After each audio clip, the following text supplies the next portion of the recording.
Assalamualaikum warahmatullahi wabarakatuh.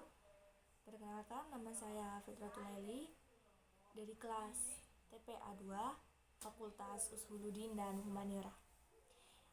Di sini saya akan mencoba menjelaskan tentang etika dalam bertarekat.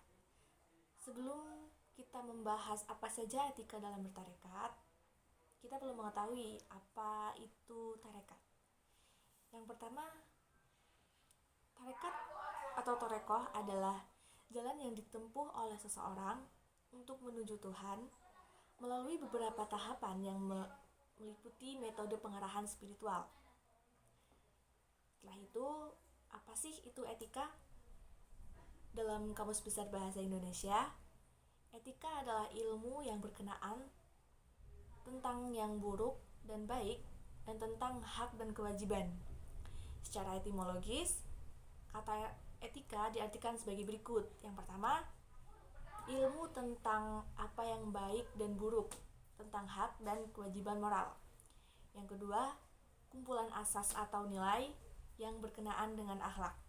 Dan yang ketiga, nilai tentang mengenai benar dan salah yang dianut suatu golongan atau masyarakat. Kata etika sendiri berasal dari bahasa Yunani, yaitu kata ethos yang berarti karakter, watak, kesusilaan, dan adat. Namun ada yang mengatakan bahwa etika berasal dari bahasa Inggris, yaitu ethic yang berarti a system of moral principles or rules of behavior, atau suatu sistem prinsip moral, aturan, atau cara berperilaku. Sementara itu, etika dibagi menjadi dua definisi. Yang pertama, etika merupakan karakter individu. Dalam hal ini, mengandung arti bahwa manusia yang beretika adalah manusia yang baik. Yang kedua, yaitu etika merupakan hukum.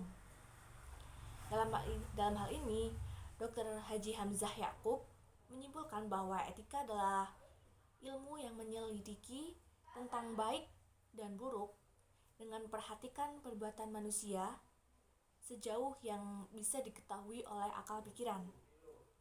Dari definisi di atas, dapat diketahui bahwa etika berhubungan dengan 4 hal berikut.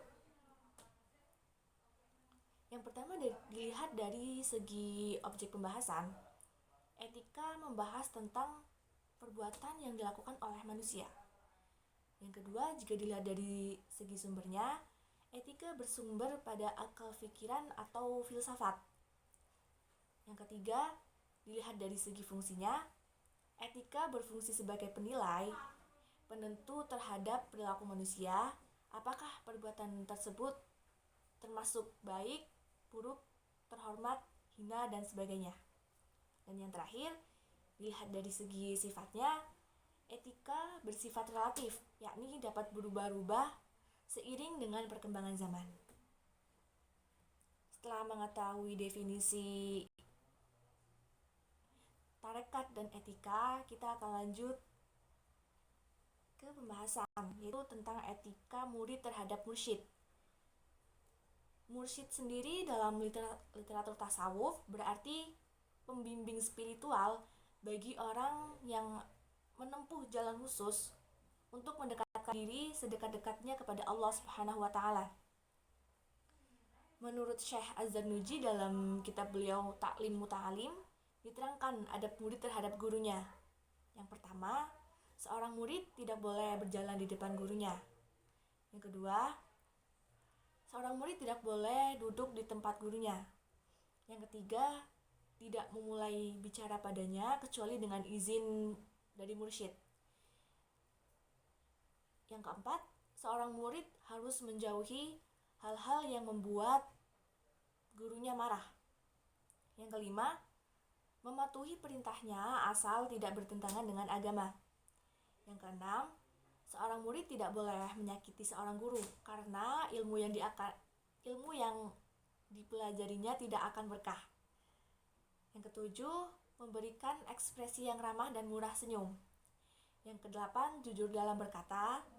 Yang kesembilan, berbahasa baik dan sopan. Dan yang terakhir, memakai pakaian yang rapih dan menutup aurat. Selanjutnya, etika murid sesama murid. Walaupun sesama murid harus tetap mempunyai etika. Berikut beberapa etikanya. Yang pertama, mencintai kepada sesama murid sebagaimana mencintai diri sendiri. Yang kedua, mendahului memberi salam, dilangsungkan dengan berjabat tangan dan ditambah perkataan yang menyejukkan hati ketika berjumpa. Yang ketiga, bergaul dengan mereka dengan pergaulan yang baik, sopan, dan menyenangkan. Yang keempat, berbuat baik kepada mereka sehingga tidak ada tanggapan bahwa dirinya merasa lebih dekat dengan syekh dan keluarga atau merasa lebih senior. Yang kelima, berusaha mendamaikan jika melihat, mengerti atau mengetahui teman seperguruan ada yang berbeda pendapat atau sedang terlibat permusuhan. Yang keenam, berkata jujur dengan sesama murid agar tidak timbul adu domba. Yang ketujuh, jangan sekali-kali menjatuhkan nama baik teman seperguruan, terutama jika teman lain sedang menerima ujian atau musibah. Yang terakhir, etika murid terhadap masyarakat umum. Yang pertama, menjaga kelestarian lingkungan dengan tidak membuang sampah dan saling membantu dalam menjaga kebersihan lingkungan. Yang kedua, tidak mengambil hak ruang publik seperti memarkir mobil pada jalan yang sempit atau memarkir sembarangan. Yang ketiga, tidak menyinggung ras, suku, maupun agama saat bersosialisasi. Yang keempat, tidak mementingkan ego saat menggunakan fasilitas publik seperti merokok sembarangan, membuang sampah sembarangan, dan lain sebagainya. Yang terakhir, menggunakan pakaian yang sopan dan rapi ketika berkegiatan di luar rumah dan tidak ugal-ugalan saat mengendarai motor di jalanan umum. Materi yang terakhir yaitu manfaat etika. Yang pertama, dengan adanya etika, keberadaan kita akan lebih dihargai oleh orang-orang sekitar kita. Yang kedua, dengan adanya etika, kita akan lebih mawas diri dalam bertindak. Yang ketiga, kehidupan akan terasa lebih harmonis. Yang keempat, dapat menghindari adanya ketegangan maupun konflik yang terjadi dalam lingkungan sosial. Dan yang terakhir, terciptanya rasa saling memiliki dan menghargai. Begitu materi dari saya. Sekian, terima kasih. Wassalamualaikum warahmatullahi wabarakatuh.